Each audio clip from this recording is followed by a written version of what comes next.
नमस्कार मंडळी, माझ्या चॅनलमध्ये तुमच्या सगळ्यांचं खूप मनापासून स्वागत आहे। तर आज माझी सेकंड ट्रॅव्हल होती, सेकंड ट्रिप होती आणि ऑफिसच्याच कामानिमित्त ही ट्रिप होती। तर यावेळी मला विजयवाडाला जायचं होतं। तर हे आहे आंध्र प्रदेशमध्ये, AP म्हणजे साऊथमध्ये। आणि मी थोडंसं नर्वस फील करत होती बिकॉज डायरेक्ट फ्लाईट नव्हती, माझी कनेक्टिंग फ्लाईट असणार होती, ती पण पुणे टू हैदराबाद आणि हैदराबाद टू विजयवाडा।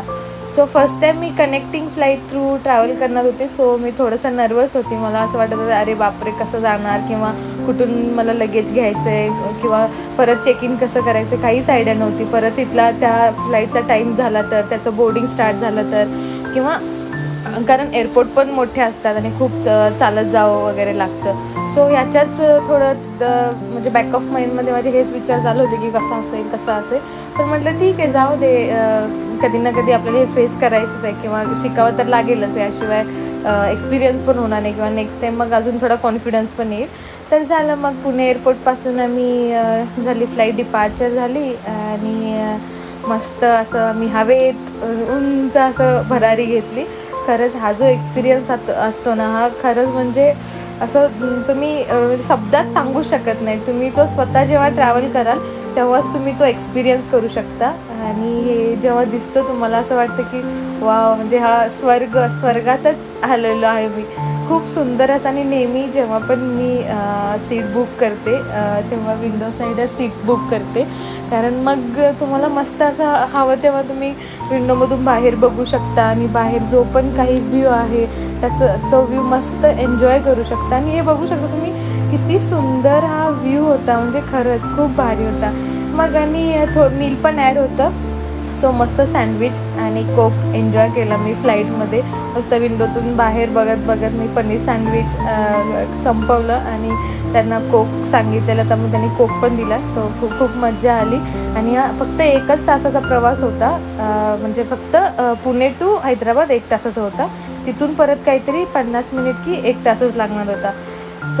तर मग मस्त ही फ्लाईट मस्त छान एन्जॉय केला, खाल्लं वगैरे, आणि मग तोपर्यंत आपलं हैदराबाद एअरपोर्ट आला। आणि खूप भारी वाटतं जेव्हा दुसरा एअरपोर्ट लगेच जवळ येणं, असं वाटतं की बरं झालं आले, सेफ जर्नी झाली माझी। कारण कधी खूप भीती वाटते, आणि कारण वेदर वगैरे जेव्हा खराब होतं तर फ्लाईटमध्ये थोडंसं अशी फ्लाईट हलते वगैरे, तर खूप भीती वाटते। आणि लास्ट टाईम पण असंच झालेलं, तेव्हा त्यांनी असं अनाऊन्स केलं पुढे जाऊन की सीट बेल्ट वगैरे प्रॉपर हे करा, तुम्ही लावून घ्या, कारण थोडं वेदर कंडिशन ठीक नाही आहे, तर फ्लाईट थोडी म्हणजे हलते खूप जास्त। सो आणि तसंच झालं थोडंसं, मग थोडीशी भीती वाटली, बापरे वाटलं पोहोचेल ना व्यवस्थित, कारण आपल्याकडं काहीच नसतं, म्हणजे ना तुमचं फोनला नेटवर्क असतं, काहीच नसतं, त्यामुळे थोडीशी वाटते भीती मनात, बापरे काही झालं तर कोणाला आपण कुठे सापडणार पण नाही। सो बट काही नाही, बी पॉझिटिव्ह, नेहमी पॉझिटिव्ह राहायचं, तर तुमच्यासोबत पॉझिटिव्ह गोष्टीच घडतील। आणि मग हैदराबाद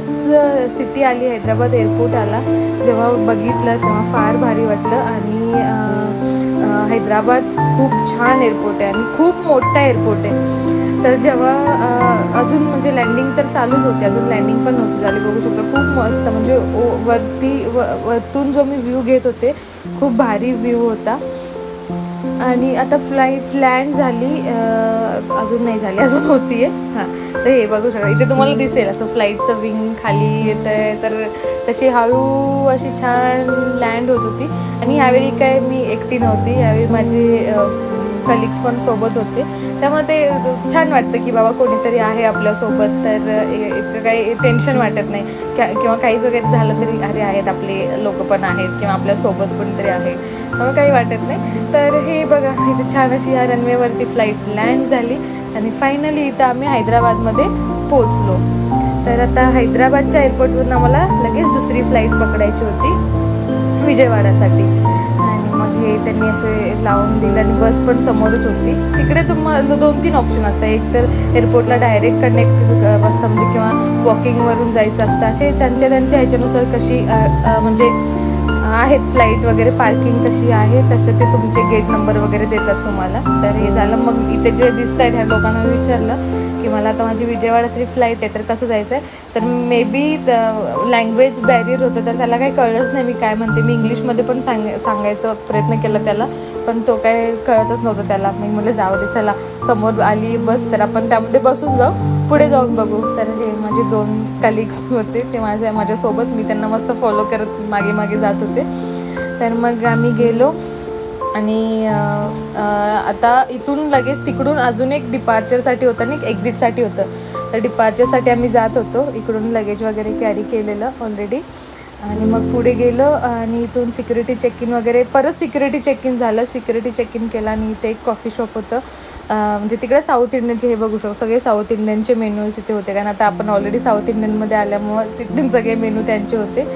आणि हे मग मी माझा गेट नंबर 123 समथिंग काहीतरी होता. तर मग मला थोडा टाईम होता, तर मग मी थांबले. नंतर ना मग जेव्हा दुसरीकडे लँड झाले मी व्हिडिओ शूट नाही केला. तिकडे मला ही ऑफिसची कॅब घ्यायला आली आणि माझे जे कलिग्स होते त्यांची 1 तास अर्ली फ्लाईट होती. सो ते कॅबनं ऑलरेडी गेलेले पुढे. आणि जेव्हा माझी फ्लाईट 1 तासानंतर लेट पोचली तिकडे, तेव्हा हे काका मला परत घ्यायला आले. आणि खरंच खूप भारी वाटलं, खूप मस्त वाटलं.